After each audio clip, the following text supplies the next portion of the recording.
এবং আজকে দেখলাম সেলাই মেশিন এবং অন্যান্য মানে দেওয়া হচ্ছে, কি বলবেন? পশ্চিমবঙ্গ তার নিজের ছন্দে ফিরছে। সামনে দুর্গাপুজো,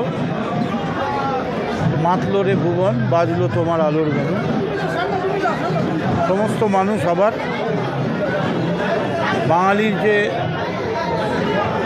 বেসিক পরম্পরা, দুর্গাপুজো, কালী পুজো, কৌশিকী অমাবস্যা, বিশ্বকর্মা পুজো, গণেশ পুজো, তার মধ্যে ফিরছে।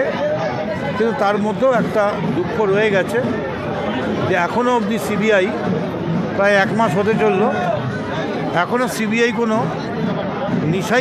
দিশাই দিতে পারলো না যে আরজিকর কাণ্ডে প্রকৃত দোষীকে। মমতা ব্যানার্জির সরকার 24 ঘন্টার মধ্যেই কিন্তু একজনকে গ্রেপ্তার করেছিল। সেখানে সিবিআই 1 মাস ধরে কিছু